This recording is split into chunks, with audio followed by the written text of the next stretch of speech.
Assalamualaikum warahmatullahi wabarakatuh. Selamat pagi teman-teman. Hari ini kita akan melanjutkan materi perkuliahan matematika bisnis.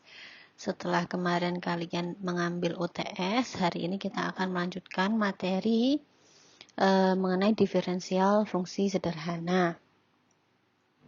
Nah, materi diferensial fungsi sederhana ini akan kita bagi jadi 2 pertemuan. Jadi hari ini kita akan mempelajari dasar-dasar dari diferensial fungsi sederhana. Kemudian minggu depan kita akan membahas mengenai penerapan diferensial fungsi sederhana pada ekonomi dan manajemen.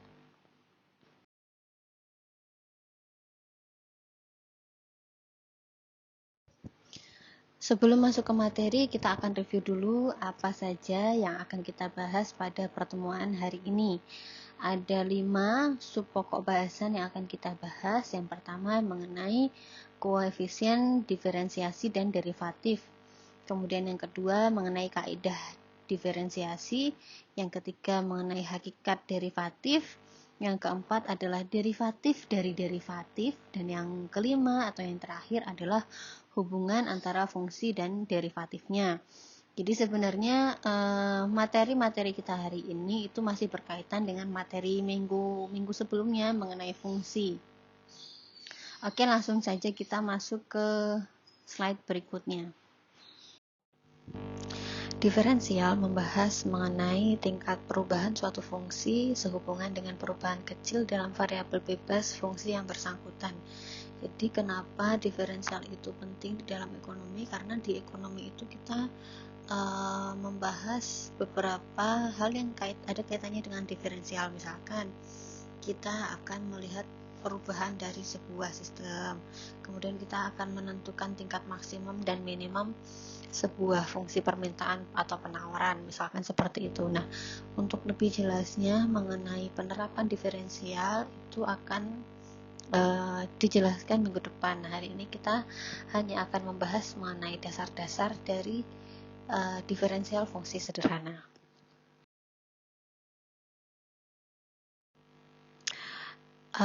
Subbab pertama yang akan kita bahas adalah mengenai koefisien diferensiasi dan derivatif. Langsung saja kita lihat bagaimana apa yang dimaksud dengan koefisien, yang dimaksud dengan koefisien diferensiasi dan derivatif di slide berikutnya.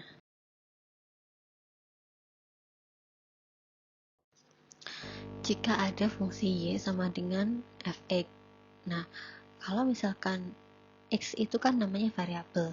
Kalau ada perubahan atau tambahan x sebesar delta x, kan kita nggak ngerti jumlahnya, jadi kita sebutnya delta x, maka kita akan mencari untuk persamaan delta y-nya sebesar apa. Bisa kalian lihat di slide itu ya, y sama dengan fx, y plus delta y itu perubahannya tadi, sama dengan f x plus delta x, kemudian delta y sama dengan fungsi x plus delta x minus y, delta y sama dengan fungsi x plus delta x minus fx, karena y itu kan tadi di atas dituliskan di bawah y itu fx, di mana delta x di sini adalah tambahan x-nya. Jadi berapa besar tambahan x-nya itu disebut dengan delta x.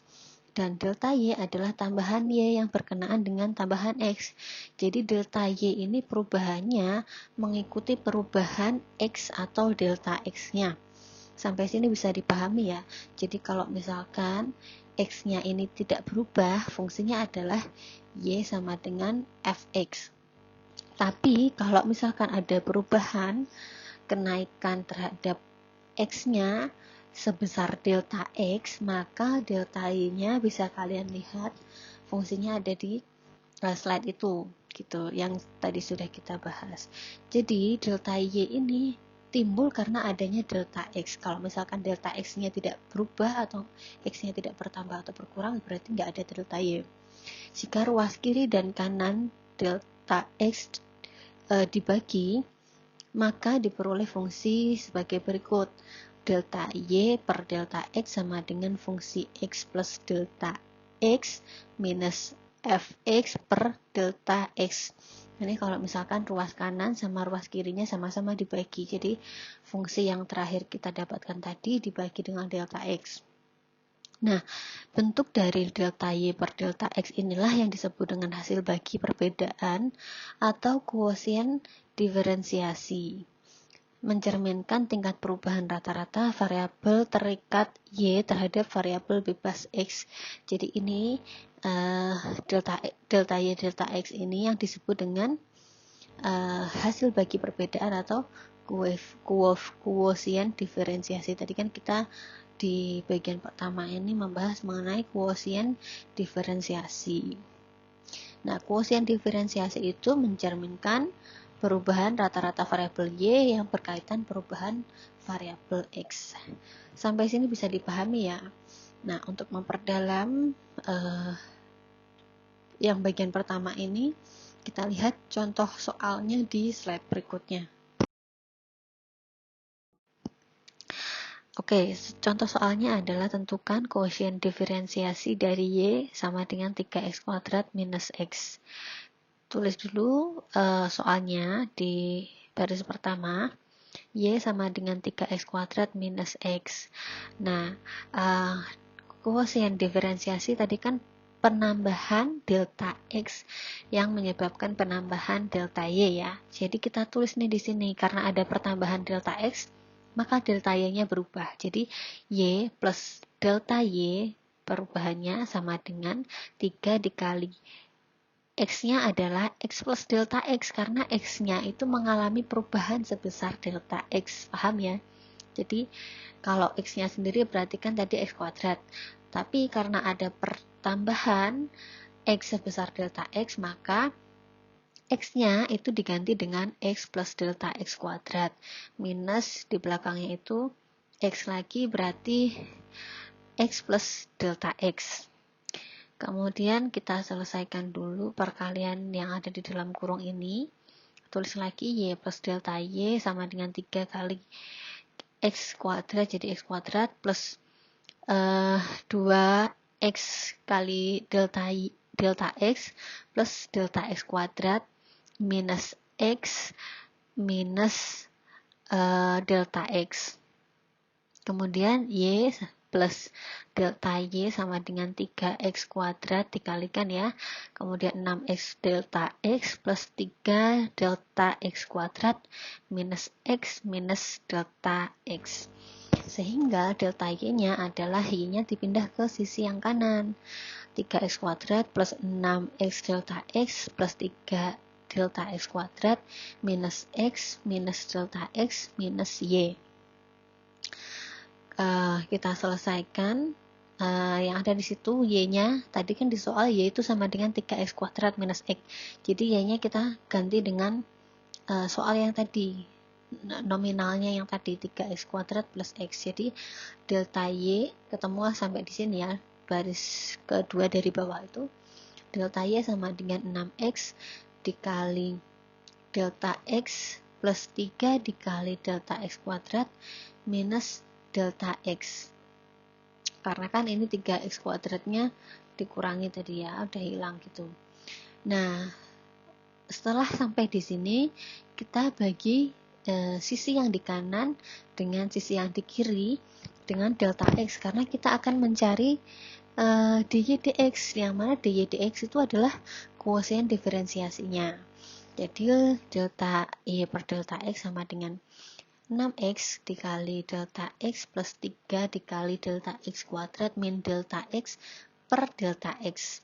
Jadi di sini delta x-nya hilang dan lain sebagainya, seperti kaidah pembagian seperti biasanya, sehingga ketemulah di akhir bahwa delta y per delta x sama dengan 6x plus 3 delta x minus 1. Jadi kuosien diferensiasi dari y sama dengan 3x kuadrat minus x itu adalah 6x plus 3 delta x minus 1. Sampai sini bisa dipahami ya bagaimana cara mencari kuosien diferensiasi. Selanjutnya adalah mengenai turunan. proses penurunan sebuah fungsi disebut dengan diferensiasi. Pada dasarnya, merupakan penentuan limit suatu koefisien diferensiasi dalam hal pertambahan variabel bebasnya sangat kecil atau mendekati nol. Hasil yang diperoleh dari proses diferensiasi tersebut dinamakan dengan turunan atau derivatif. Jadi derivatif itu sama dengan turunan.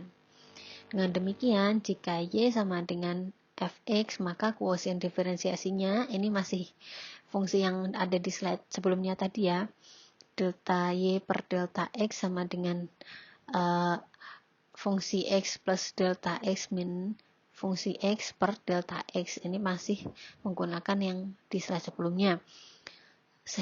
Turunan fungsi dari koefisien diferensiasi yang ada di atas itu adalah limit delta X 0, delta Y per delta X sama dengan limit delta X 0, fungsi X plus delta X minus fungsi X per delta X. Oke, ini adalah contoh untuk mencari turunan ya. Dari persamaan Y sama dengan 3X kuadrat plus X, ini masih menggunakan soal yang di slide sebelumnya tadi ya. Diperoleh koefisien diferensiasinya 6X plus 3 delta X minus 1. Ini hasil yang kita peroleh di slide sebelumnya tadi.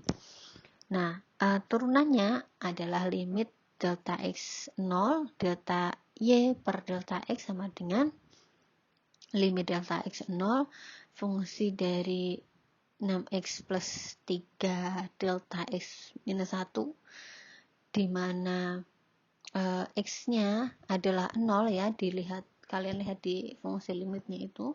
Jadi kita masukkan aja tuh ke situ, delta X-nya adalah 0. Jadi 6X plus 3 kali 0 minus 1 sama dengan 6X minus 1.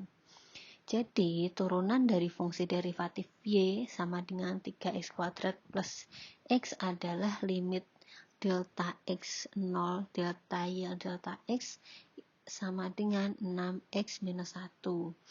Turunan dari fungsi 3X kuadrat plus X sama dengan 6X minus 1. Itu ya. Cara menuliskan turunan dari suatu fungsi bisa dilakukan dengan beberapa cara. Jika fungsi aslinya itu Y sama dengan fx, maka turunannya bisa dituliskan dengan notasi yang ada di slide itu. Kalian bisa lihat langsung. Limit delta X 0, delta Y per delta X sama dengan Y pangkat 1 sama dengan F pangkat 1X sama dengan YX sama dengan Fx, jadi fungsi X sama dengan dy dx sama dengan dfx per delta X. Jadi ada banyak cara yang bisa dilakukan untuk menuliskan turunan, nggak cuman limit aja. Nah, di antara beberapa cara yang sudah disebutkan tadi, yang paling sering digunakan adalah notasi yang dy dx-nya. Jadi, biasanya turunan itu disebutnya dengan dy dx. Oke, sekarang kita masuk ke materi kedua mengenai kaidah diferensiasi. Di dalam materi ini ada 20 kaidah diferensiasi yang akan kita pelajari. Kita akan lihat satu persatu bagaimana kaidah diferensiasi yang ada pada matematika bisnis. Kaidah yang pertama adalah diferensiasi konstanta. Jika Y sama dengan K, di mana K itu adalah konstanta, maka dy dx sama dengan 0. Ini adalah rumus utamanya yang harus kalian ketahui ya. Nah, contohnya adalah Y sama dengan 5. Maka dy dx-nya sama dengan 0. Kenapa? Karena memang rumusnya seperti itu. Karena memang kalau Y sama dengan K, maka dy dx-nya sama dengan 0. Sampai sini bisa dipahami ya. Kaidah yang kedua adalah diferensiasi fungsi pangkat. Jika Y sama dengan X pangkat N, di mana N adalah konstanta, maka dy dx sama dengan N dikali X dipangkatkan N-1. Contohnya nih, Y sama dengan X pangkat 3. Nah, X pangkat 3 itu kan pangkat tuh. Nah, 3 itu konstanta. Dy dx-nya berarti 3, N-nya, konstantanya kita tulis, X, terus 3 minus 1. Karena N-1, jadi dy dx-nya 3x kuadrat. Sampai sini kayaknya masih gampang ya. Kaidah yang ketiga adalah diferensiasi perkalian konstanta dengan fungsi. Ini gabungan antara kaidah yang pertama dan kaidah yang kedua ya. Jika Y sama dengan KV, di mana K itu adalah konstanta dan V itu adalah fungsi dari Hx, maka dy dx-nya adalah K dikalikan dengan dv dx. Nah, K dikalikan dv dx itu bisa kalian lihat cara mencarinya dari kaidah yang kedua tadi, gitu ya. Contohnya nih, Y sama dengan 5x pangkat 3. 5 ini kan konstanta nih. Jadi kita tulis konstantanya karena di sini konstanta sesuai dengan rumusnya itu tidak berubah. Nah, dv dx itu kalau kalian ingat di kaidah yang kedua tadi, cara mencarinya adalah N kali X pangkat N-1. Jadi, kalau ada X pangkat 3, ketemulah hasilnya dv dx-nya 3x kuadrat. Kayak yang soal sebelumnya tadi. Maka, dy dx-nya adalah 5 dikali 3x kuadrat, sama dengan 15x kuadrat. Sampai sini bisa dipahami ya bagaimana dua kaidah tadi bergabung di dalam kaidah nomor 3 ini. Oke, selanjutnya adalah diferensiasi pembagian konstanta dengan fungsi. Kalau tadi kita sudah mempelajari perkaliannya, sekarang pembagiannya.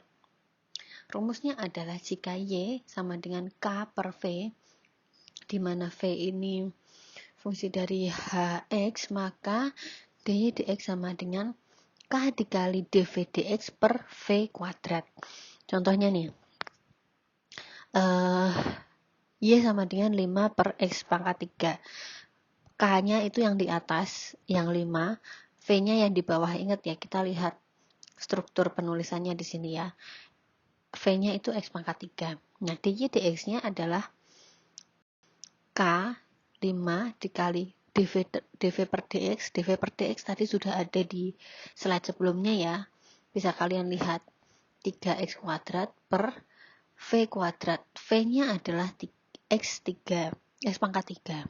Dikuadratkan sama dengan 15x kuadrat per X pangkat 6. Nah, sampai sini bisa dipahami ya bagaimana mencari diferensiasi pembagian konstanta dengan fungsinya. Selanjutnya adalah kaidah kelima mengenai diferensiasi penjumlahan atau pengurangan fungsi. Rumusnya adalah jika Y sama dengan O plus minus V, di mana O itu adalah fungsi Gx dan V adalah fungsi Hx, maka dy dx sama dengan du per dx plus minus dv per dx. Misalkan nih, U-nya itu, ini kan contohnya nih, contohnya Y sama dengan 4x kuadrat plus x pangkat 3. Nah, dari soal ini, U-nya itu kan 4x kuadrat. Kita cari dulu du dx-nya menggunakan kaidah di awal tadi, ketemulah bahwa du dx-nya 8x maksud saya. Kemudian V-nya adalah x pangkat 3. Kita cari dulu dv dx-nya. Setelah dicari, ketemulah bahwa dv dx-nya adalah 3x kuadrat. Nah, jadi tinggal dimasukkan ke dalam rumus tadi ya. Dy dx-nya sama dengan du per dx plus minus dv per dx sama dengan 8x plus 3x kuadrat. Kaidah selanjutnya adalah diferensiasi perkalian fungsi. Rumusnya adalah jika Y sama dengan U dikali V, di mana U adalah fungsi Gx dan V adalah fungsi dari Hx, maka dy dx sama dengan U dikali du per dx plus minus V dikali dv per dx. Nah, misalkan nih U-nya adalah 4x kuadrat, jadi du dx-nya kita dapat 8x. Caranya bisa kalian lihat di slide sebelumnya tadi ya, sudah saya jelaskan ya cara cari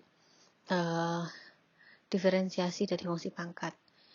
Terus V-nya adalah X pangkat 3, maka dV dx-nya adalah 3X kuadrat.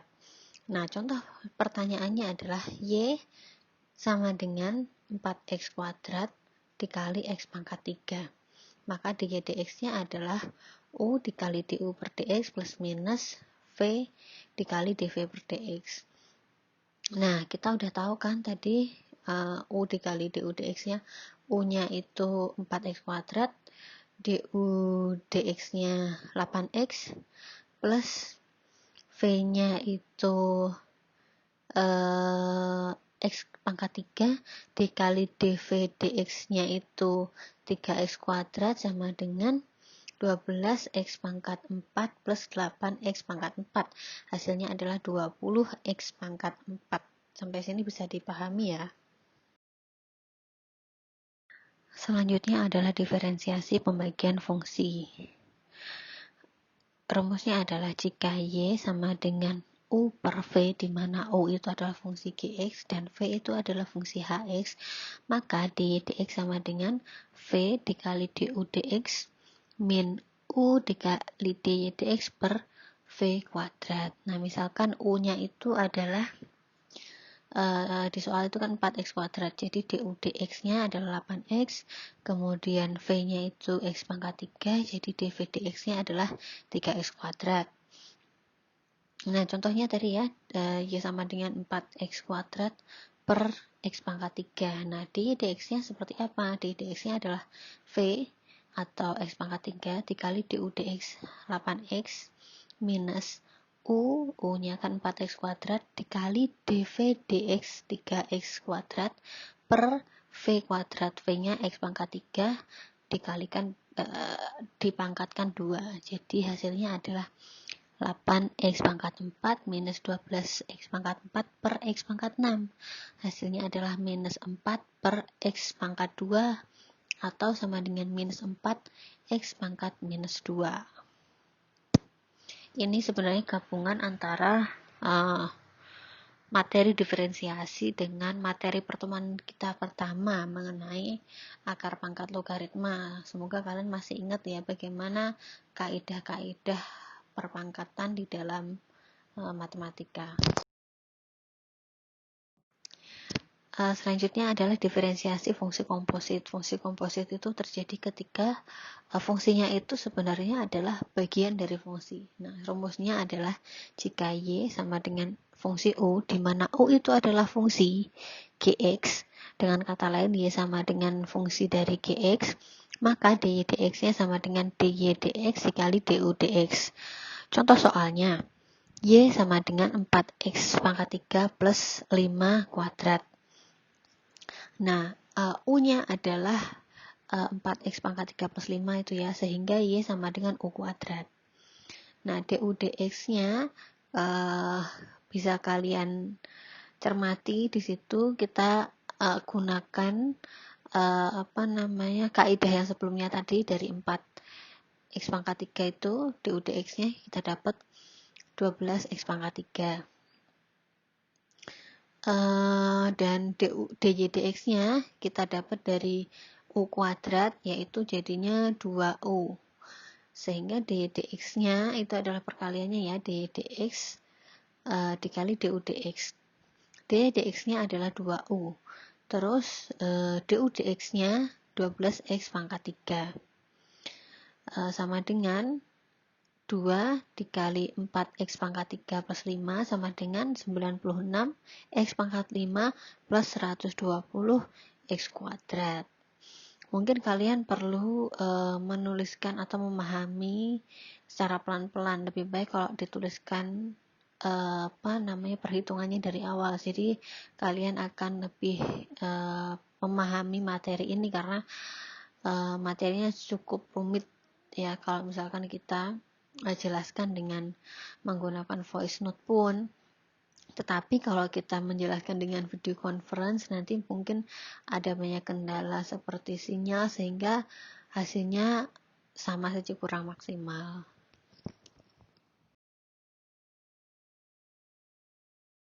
Kaidah yang selanjutnya adalah diferensiasi fungsi berpangkat.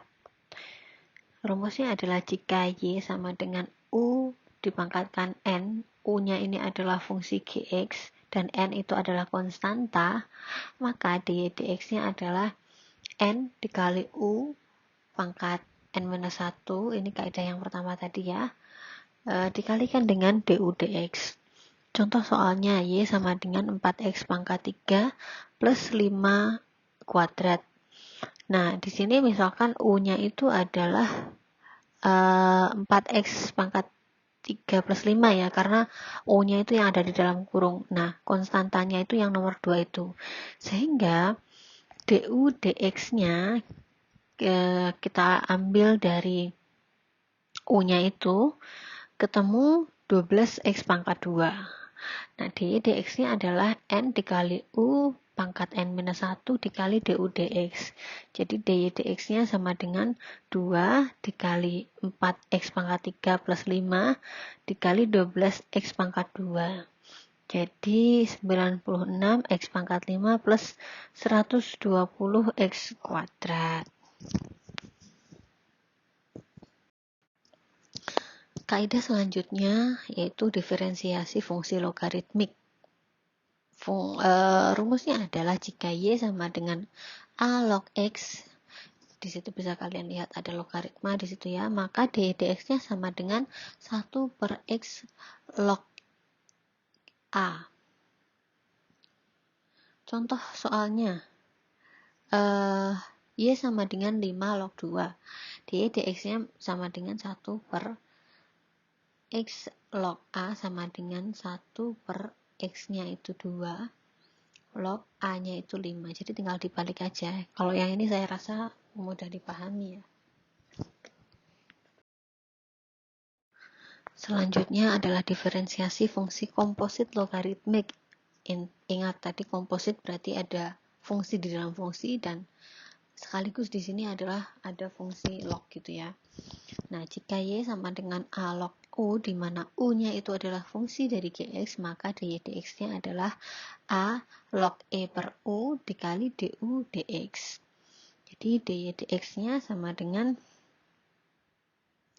A log E per U dikali du dx. Contoh soalnya nih, Y sama dengan log 3 log X min 3 per X plus 2, misalkan U-nya adalah X min 3 per X plus 2, karena di sini kan A log U ya, A-nya kan di depannya log itu, A log U. Jadi U-nya itu adalah X minus 3 per X plus 2. Maka du dx-nya adalah X plus 2 minus X minus 3 per X plus 2 dipangkatkan 2 sama dengan 5 per X plus 2 pangkat 2.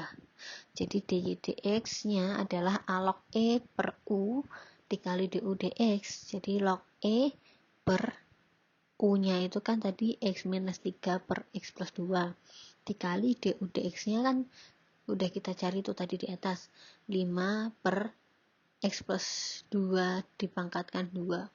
Jadi sama dengan kita kalikan aja tuh, log E dikali 5 log E per X minus 3 dikali dengan X plus 2 sama dengan 5 log E per X kuadrat minus X minus 6.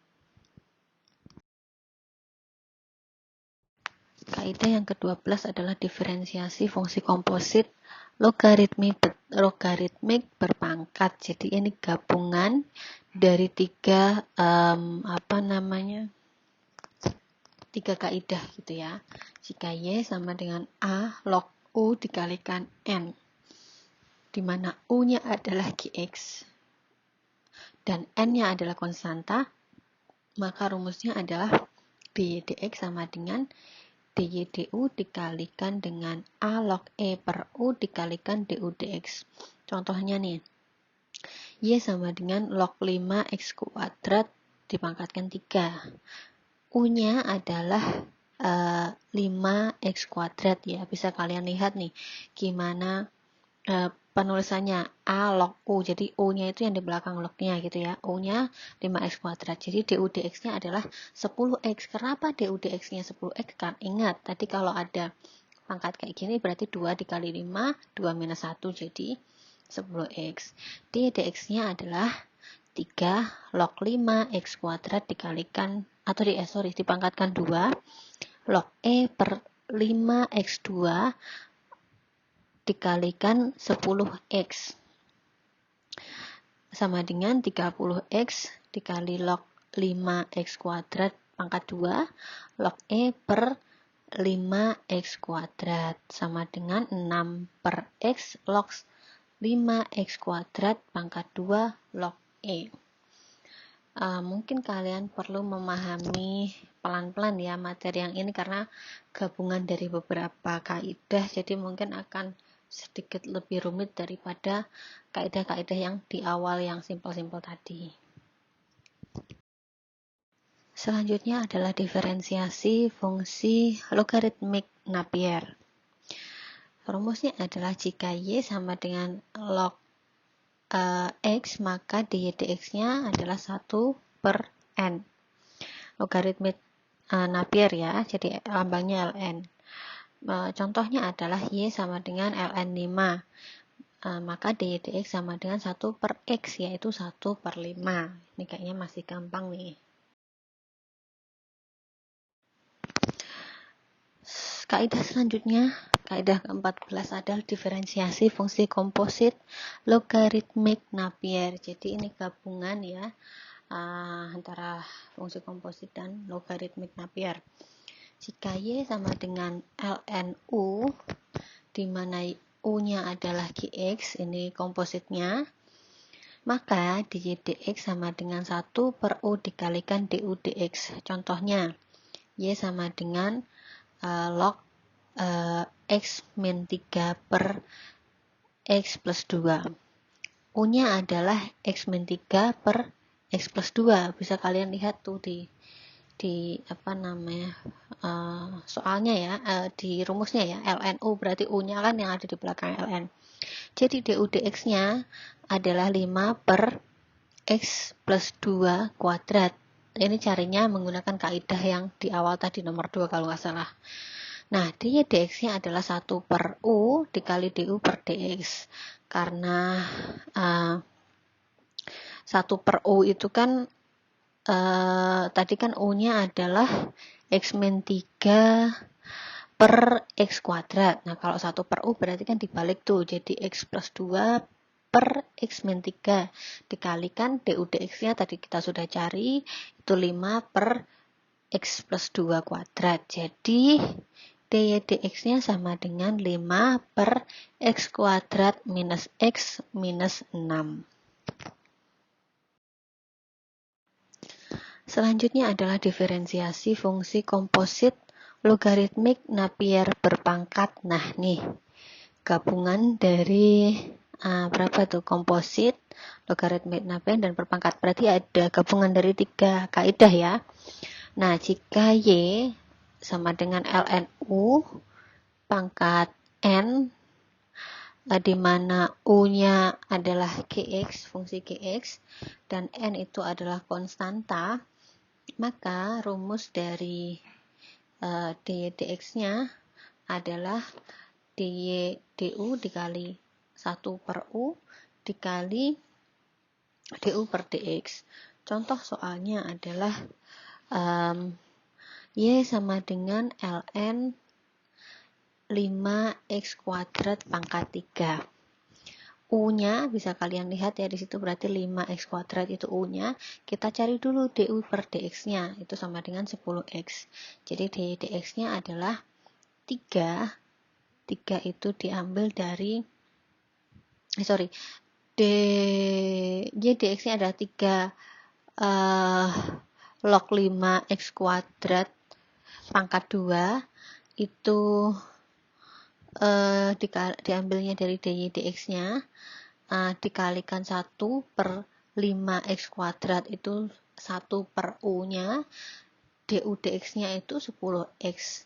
Jadi dy dx-nya adalah 6 per x dikalikan log 5x kuadrat pangkat 2. Oke, kaidah yang ke-16 adalah diferensiasi fungsi eksponensial. Jika y sama dengan a pangkat x, di mana a itu adalah konstanta, maka du dx-nya adalah a pangkat x log a. Sebagai contoh, fungsinya adalah y sama dengan 5x, maka dy dx-nya adalah a pangkat x log a, jadi sama dengan a-nya itu kan 5 pangkat x log a-nya itu kan 5, jadi 5 pangkat x log log 5 gitu. Nah, dalam hal y-nya sama dengan e pangkat x, maka dy dx-nya adalah e pangkat x juga, karena log e itu sama dengan 1.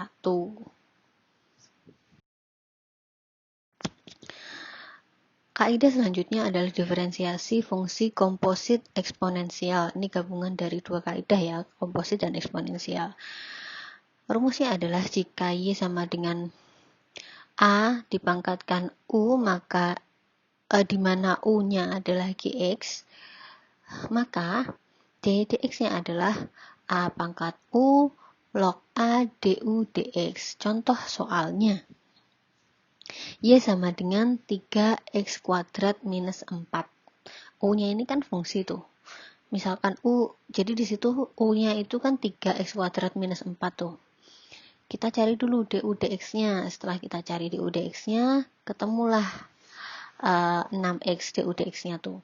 Jadi dy dx sama dengan a pangkat U log a du dx sama dengan 9. 3 pangkat 3x kuadrat minus 4 log 9 dikali 6x sama dengan 6x dikalikan 9 pangkat 3x kuadrat minus 4 log 9. Nah, kasus khusus dalam hal y-nya itu e pangkat u, maka dy dx-nya e pangkat u du dx. Sampai sini bisa dipahami ya bagaimana penggunaan fungsi diferensiasi ke dalam beberapa kaidah-kaidah ini. Selanjutnya adalah diferensiasi fungsi kompleks. Jika y sama dengan u pangkat v, di mana u-nya itu fungsi dari gx dan v-nya adalah fungsi dari hx, maka dy dx adalah v kali u pangkat v minus 1 dikali du per dx plus u pangkat v dikali log u dikali dy dx. Nah, ini mungkin kenapa dia disebut sebagai fungsi kompleks, karena memang dari rumusnya aja sudah terlihat sangat kompleks ya. Jadi ya itulah diferensiasi fungsi kompleks. Oke, lanjut. Contohnya adalah 4x dipangkatkan x pangkat 3. U-nya di sini adalah 4x. Maka du dx-nya adalah 4. V-nya adalah x pangkat 3. Maka dv dx-nya 3x kuadrat. dy dx sama dengan v dikali u pangkat v minus 1 dikali du per dx plus u pangkat v dikali log u kali dv dx. Jadi v-nya itu x pangkat 3 dikali u-nya 4x, kemudian pangkat v minus 1, x pangkat 3 minus 1 dikalikan 4 du dx-nya ditambah u 4x 4x pangkat x pangkat 3 u pangkat v itu ya log 4 dikali U-nya tadi kan log 4. U-nya itu log 4, nah, dikali dv dx. dv dx-nya 3x kuadrat. Jadi hasilnya adalah 16x pangkat 3 plus 2 plus 12x x pangkat 3 plus 2 log 4. Jadi hasil akhirnya adalah dy dx sama dengan 4x pangkat x 3 plus 2 dikali 4 plus 3 log 4x.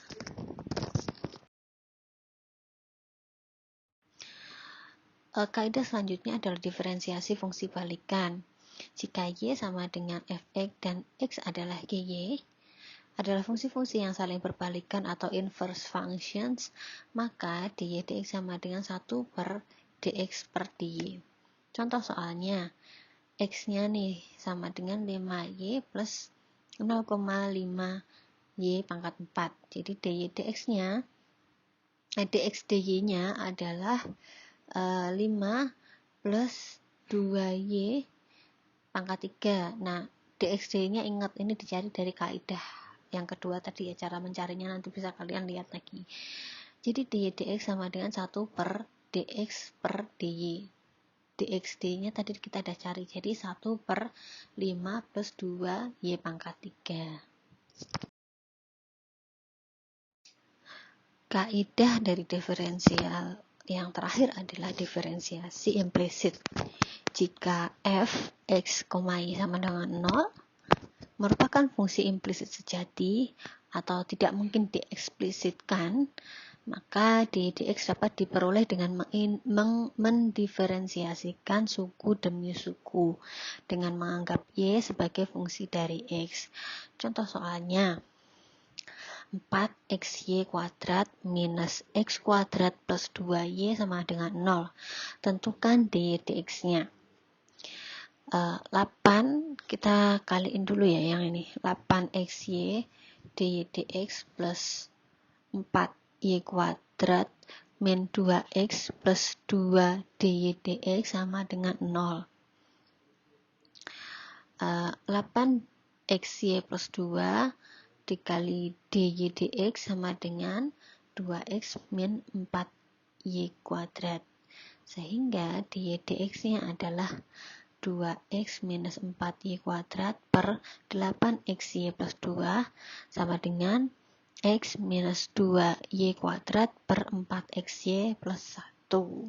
Jadi 20 kaidah fungsi diferensial tadi sudah kita bahas beserta dengan contohnya. Beberapa mungkin kaidahnya itu masih sederhana gitu ya, jadi mungkin masih gampang kita mempelajarinya dengan menggunakan PowerPoint, dengan voice note seperti ini. Tetapi ada beberapa kaidah yang sulit dipahami kalau misalkan kalian tidak coba mempraktekkan. Jadi nanti kita coba kalian coba praktekkan dengan menggunakan tugas-tugas yang akan saya berikan. Pembahasan ketiga dari pertemuan hari ini adalah mengenai hakikat derivatif.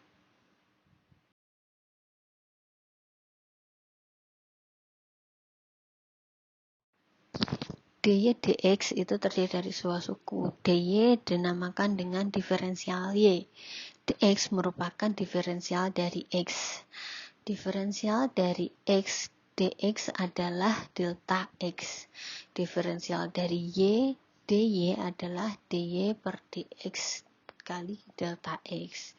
Jadi dengan kata lain, delta y per delta x itu adalah lereng kurva dari y sama dengan fungsi x dengan turunannya yaitu delta x 0, delta y per delta x sama dengan dy dx. Itu hakikat mengenai derivatif. Hakikat derivatif selanjutnya ya. Tadi kita sudah pelajari dy apa, dx apa, lereng apa, turunan apa. Nah, sekarang kita lanjutkan membahas mengenai hakikat derivatif. dy dx adalah lereng taksiran atau approximated slope dari kurva y fx pada kedudukan x tertentu. Sedangkan delta y per delta x adalah lereng yang sesungguhnya atau the true slope. Lereng taksiran ini dapat lebih besar atau overestimated atau lebih kecil underestimated atau sama dengan lereng sesungguhnya. Yang membedakan apa? Nanti tergantung pada jenis fungsinya dan besar kecilnya perubahan pada variabel bebasnya. Jadi nanti kita lihat dulu menyesuaikan apakah lerengnya atau taksirannya itu lebih besar atau lebih kecil atau sebenarnya sama dengan yang sesungguhnya gitu ya. Nah, ini adalah gambaran lerengnya ya. Tadi yang sudah dijelaskan pada hakikat derivatif di slide sebelumnya tadi ya. Fungsi y fx yang linear, lereng taksiran sama dengan lereng sesungguhnya di sini. Berapapun delta x, dy dx-nya sama dengan delta y per delta x. Di situ sudah ada keterangannya ya. Ini fungsinya dia linear. Dari titik R ke Q itu adalah delta Y, dari titik P ke Q itu adalah delta X sama dengan dx. Nah, ini yang dimaksud tadi adalah dia bisa lebih besar, bisa lebih kecil, atau bisa sama. Nah, kalau di dalam kasus yang gambar yang bisa kalian lihat di slide ini, itu kasusnya sama, lereng taksiran sama dengan lereng sesungguhnya. Nah, setiap perubahan X itu besarnya delta X, dan setiap perubahan Y itu jumlahnya adalah sebesar delta Y.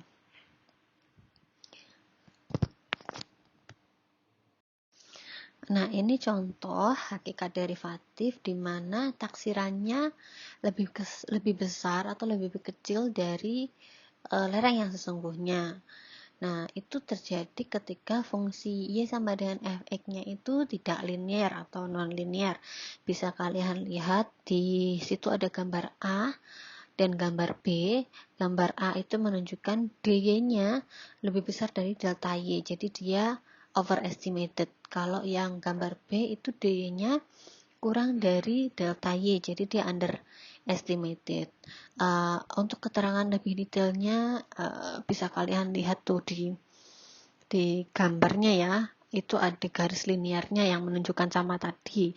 Kemudian ada garis lengkungnya, di mana di situ letak ketidaksamaannya, baik itu overestimated maupun underestimated. Oke, contoh soalnya, andaikan ada fungsi y sama dengan 3x kuadrat minus 4x plus 5 dan ingin diketahui serta dibandingkan nilai dy dan nilai delta y-nya untuk delta x sebesar 0,001 dari kedudukan x sama dengan 2. Nah, kita cari dulu dy dx-nya menggunakan hakikat yang nomor 2 tadi ya. Ketemulah bahwa 6x minus 4. Nah, x-nya adalah 2, jadi tinggal dikalikan. 6 dikali 2 minus 4 sama dengan 8. dy sama dengan dy dx kali delta x sama dengan hasilnya tadi 8 dikali 0,0001 sama dengan 0,008. Jadi delta y-nya sama dengan fungsi dari x plus delta x minus fungsi x. Ini bisa kalian lihat di slide awal tadi ya. Penambahan x sebesar delta x mengakibatkan penambahan delta y. Jadi 3 kali x plus delta x min 4 dikali x plus delta x plus 5 minus fx-nya 3x kuadrat minus 4x plus 5. Nah, tinggal dikalikan tuh, kan tadi kita udah cari delta x-nya besarannya kita udah ketahui. Jadi 3 dikalikan 2 plus 0,0001 minus 4 dikali 2 plus 0,0001 plus 5 minus 3 dikali 2 plus 4 dikali 2 minus 5 sama dengan 0,008. Ini D-nya gitu ya, karena kan delta Y sama dengan DY. Jadi untuk X sama dengan 2 dan delta X sama dengan 0,001, ternyata DY-nya sama dengan delta Y, yaitu 0,008. Berarti lereng taksirannya sama persis dengan lereng yang sesungguhnya. Jadi intinya adalah pada soal ini kita punya fungsi, kemudian dari fungsi itu kita mengetahui delta X-nya, kita tahu X-nya, kita akan membandingkan dy-nya dengan delta Y. Apakah sama atau tidak gitu ya. Kalau sama berarti lereng taksirannya sesuai, sama persis dengan lereng sesungguhnya. Kalau berbeda bisa jadi overestimated atau underestimated. Oke, selanjutnya, subbab selanjutnya adalah mengenai derivatif dari sebuah derivatif. Setiap fungsi bisa diturunkan lebih dari satu kali, tergantung derajatnya. Derivatif tadi kan turunan, jadi ini turunan dari turunan gitu ya. Turunan pertama atau turunan dari fungsi awal, turunan kedua, turunan dari fungsi pertama, dan seterusnya. Jadi bisa beberapa kali turunan itu diturunkan. Contoh soalnya, Y sama dengan Fx sama dengan X pangkat 3 minus 4X kuadrat plus 5X minus 7. Turunan pertamanya adalah dy dx sama dengan 3X kuadrat minus 8X plus 5. Terus turunan keduanya jadi D 2Y dx kuadrat sama dengan 6X minus 8. Turunan ketiganya D3Y per dx3 sama dengan 6. Kemudian turunan keempatnya D4Y per dx4 sama dengan 0. Nah, ini sudah jadi turunan terakhirnya karena dia sudah nilainya 0, nggak bisa diturunkan lagi.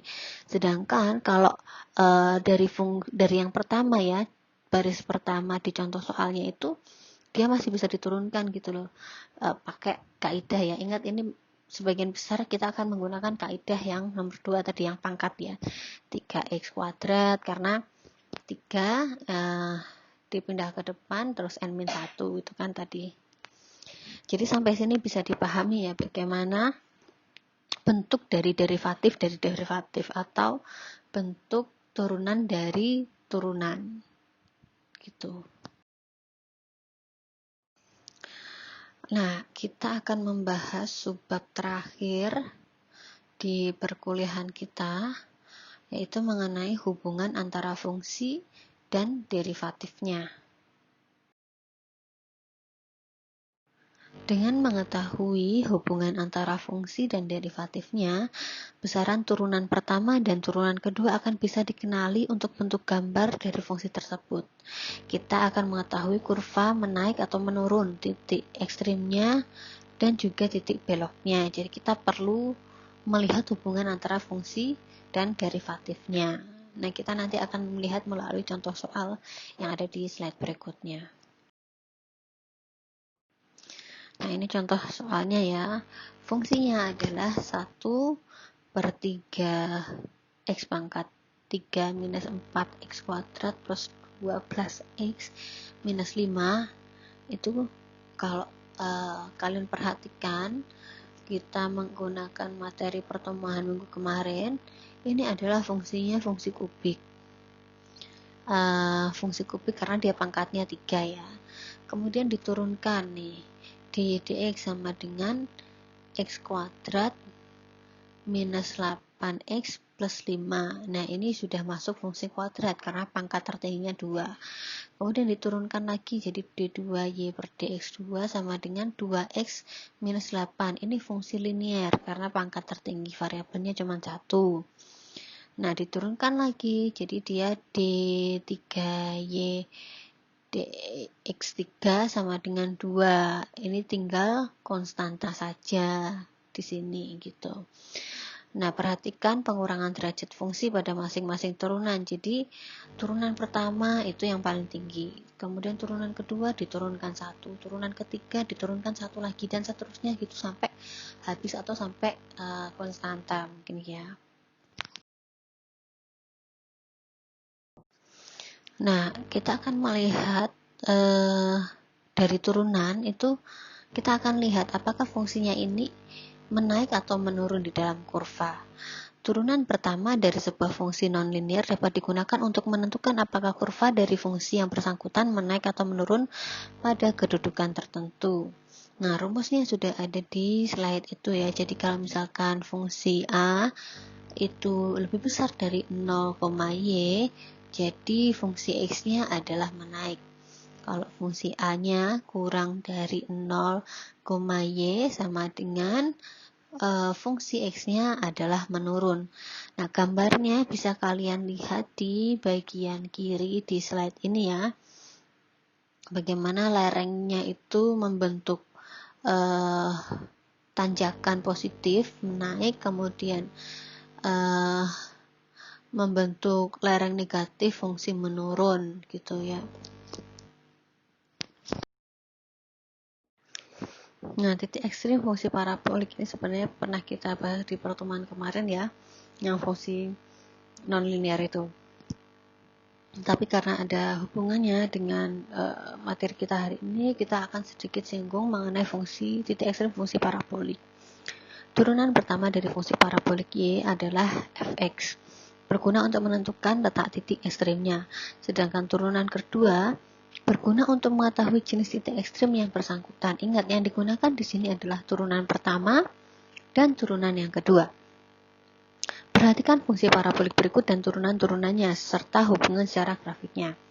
Y sama dengan fx sama dengan x kuadrat minus 8x plus 12, itu kan fungsi parabolik tuh. Nah, turunan pertama sama dengan fx sama dengan dy dx 2x minus 8 sama dengan 0. Nah, di sini bisa kalian lihat itu kan fungsi linear. 2x minus 8 sama dengan 0 itu bisa terjadi ketika x-nya sama dengan 4. Ingat dulu ya, 1 itu ya. Bisa terjadi ketika x-nya sama dengan 4 karena 2 dikali 4 minus 8 sama dengan 0 gitu ya. Nah, selanjutnya adalah turunan kedua. Fx sama dengan d2y per dx kuadrat sama dengan 2 konstantanya. Parabola y sama dengan fx sama dengan x kuadrat minus 8x plus 12 mencapai titik ekstrim dalam hal ini titik minimum, yaitu 4,4. Dimana dari mana 4, minus 4 ini? 4, minus 4 ini didapatkan dari tadi ketika kita cari yang baris kedua fungsi itu loh, yang fungsi linear itu loh. Itu kan 2x min 8 sama dengan 0 ketika y-nya 0. Nah, ketika y-nya 0, x-nya itu adalah 4. Makanya titik minimumnya itu 4 sama minus 4. Terus bisa kalian lihat nanti gambaran mengenai grafik dari fungsi ini di slide berikutnya ya. Nah, ini gambaran dari soal yang ada di slide sebelumnya tadi ya. Parabola y fx mencapai titik ekstrim pada y sama dengan 0. Nah, jika y-nya kurang dari 0, bentuk parabolanya terbuka ke bawah. Titik ekstrimnya adalah titik maksimum. Jika y-nya lebih dari 0, bentuk parabolanya terbuka ke atas. Titik ekstrimnya adalah titik minimum. Nah, di sini tadi kan y-nya itu lebih dari 0 ya, makanya dia terbuka ke atas. Y turunannya tadi yang terakhir adalah 2. 2 kan lebih dari 0. Jadi dia terbuka ke atas, kemudian titiknya adalah 4, minus 4 gitu. Selanjutnya adalah titik ekstrim dan titik belok fungsi kubik. Titik maksimum atau minimum fungsi kubik serta titik beloknya dapat dicari melalui turunan pertama dan kedua dari fungsi tersebut. Ingat ya, turunan pertama dan turunan kedua. Derivatif pertama berguna menentukan titik ekstrimnya, sedangkan derivatif kedua bermanfaat mengetahui jenis titik ekstrim dan menentukan letak titik beloknya. Perhatikan fungsi kubik dan turunannya di bawah ini. Y sama dengan 1 per 3x pangkat 3 minus 3x kuadrat plus 8x minus 3. Ini kan fungsi kubik nih. Kenapa fungsi kubik? Karena pangkat tertingginya dari variabelnya adalah pangkat 3. Kemudian turunan pertamanya adalah x kuadrat minus 6x plus 8, itu fungsi kuadrat, pangkat tertingginya 2, dan turunan ketiganya, turunan keduanya ketiga ya, kedua. Turunan keduanya jadi 2x minus 6, itu disebut dengan fungsi linier. Di bawah itu nanti ketemu konstanta 6 gitu ya.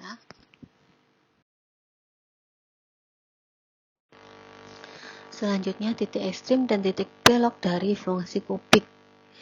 Jika turunan pertama atau y satunya sama dengan 0, x kuadrat minus 6x plus 8 sama dengan 0. Kita ketemu bahwa hasil dari fungsi tadi adalah x min 2 dikali x minus 4 sama dengan 0. Ini caranya sudah pernah saya kasihkan ya waktu sebelum ujian, cara mencari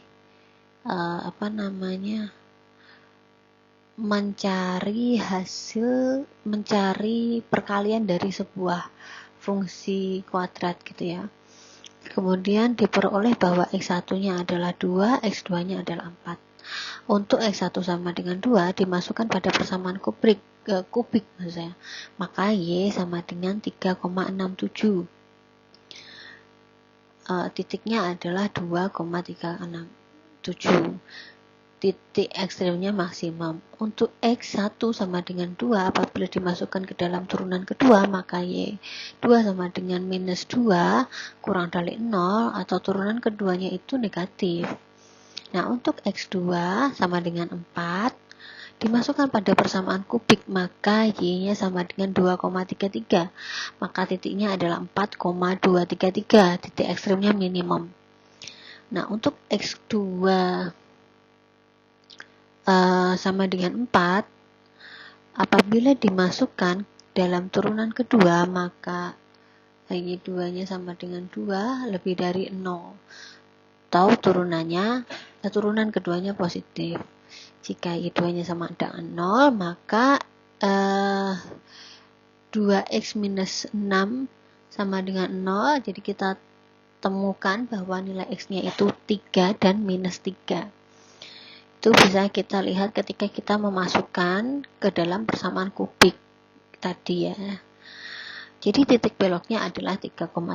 Nah, kalian bisa lihat gambaran dari titik ekstrim dan titik belok fungsi kubik ini di slide berikutnya. Nah, ini adalah gambaran dari fungsi kubik yang ada di slide sebelumnya tadi ya. Fungsi kubik f(x) mencapai titik ekstrim pada y1 sama dengan 0, di mana y2-nya atau turunan keduanya itu kurang dari 0 pada y sama dengan 0, maka titik ekstrimnya adalah titik maksimum. Dan jika y2-nya atau turunan keduanya itu lebih dari 0 pada y0, maka titik ekstrimnya adalah titik minimum. Fungsi kubik y f(x) berada di titik belok pada y sama dengan 0. Hasilnya bisa kalian lihat di slide ini, di bagian kiri itu sudah ada gambarannya ya. Titik-titik yang tadi sudah kita hitung pada slide sebelumnya bisa kalian lihat, tuliskan dulu ya titik-titiknya sehingga kita bisa menghubungkan garis dari titik-titik yang sudah kita buat tadi gitu. Baiklah, sekian materi kita hari ini mengenai derivatif sederhana yang mungkin di dalamnya itu sebenarnya tidak terlalu sederhana ya untuk kalian mungkin, tapi ini hanya sebagai gambaran dasar saja ya, bagaimana kaidah-kaidah dan hakikat dari derivatif dan diferensiasi di dalam ekonomi.